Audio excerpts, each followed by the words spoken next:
Assalamualaikum warahmatullahi wabarakatuh. Saya Dewan Sair, calon guru penggerak Angkatan 4 Kabupaten Sinjai, Unit Kerja SMA Negeri 7 Sinjai. Pada kesempatan kali ini, saya akan membuat demonstrasi kontekstual pemikiran filosofis Ki Hajar Dewantara. Ki Hajar Dewantara adalah peletak dasar pendidikan di Indonesia. Beliau banyak mengemukakan dasar-dasar pendidikan yang kelak akan diberlakukan di Indonesia. Pada demonstrasi kali ini, saya akan mengangkat konsep merdeka belajar. Konsep pendidikan Ki Hajar Dewantara adalah pendidikan yang memerdekakan.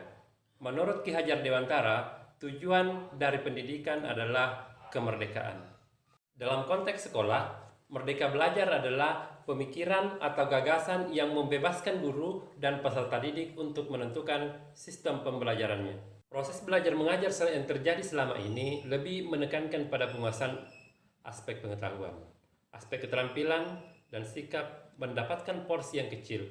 Padahal sejatinya pendidikan itu harus bersifat holistik integratif yang mengembangkan seluruh potensi peserta didik secara harmonis, meliputi potensi intelektual, emosional, fisik, sosial, estetika, dan spiritual. Kebijakan Merdeka Belajar merupakan langkah untuk mentransformasi pendidikan demi terwujudnya sumber daya manusia Indonesia yang unggul dan memiliki profil pelajar Pancasila. Tujuannya sederhana, agar siswa, guru, bahkan orang tua terlibat secara aktif dalam kegiatan belajar yang menyenangkan, menjadi bagian dari proses pendidikan yang membahagiakan. Karena hakikatnya, pendidikan bukanlah beban. Beban peserta didik yang dijejali berbagai mata pelajaran, nilai-nilai tertinggi dapat membunuh kreativitas mereka. Beban guru yang banyak terlibat urusan administrasi jadi sebab ruang gerak dari guru itu tidak merdeka di dalam kelas. Di era revolusi industri 4.0, peserta didik merdeka untuk belajar dengan caranya masing-masing. Peserta didik juga merdeka untuk mencari bahan rujukan untuk menemukan suatu informasi yang mereka kehendaki. Peserta didik yang merdeka tidak hanya mencari sumber informasi dari buku-buku.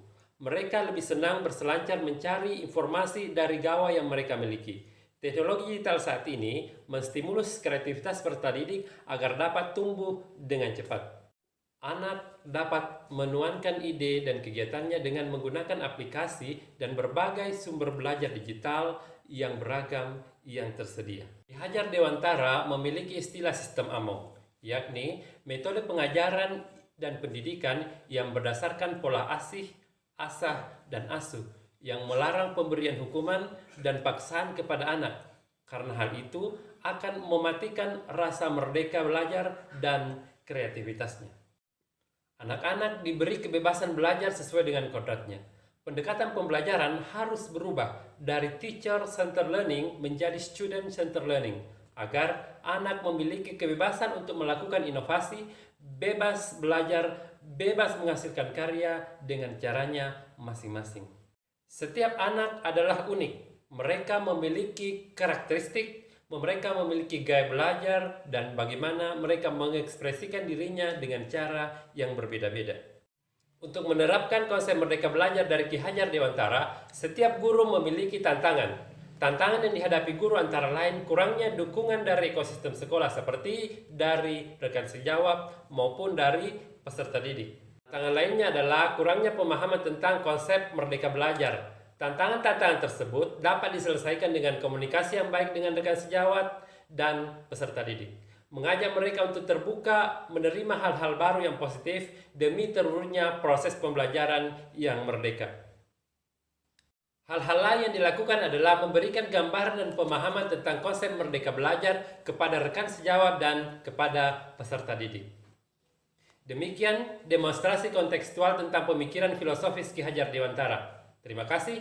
Assalamualaikum warahmatullahi wabarakatuh.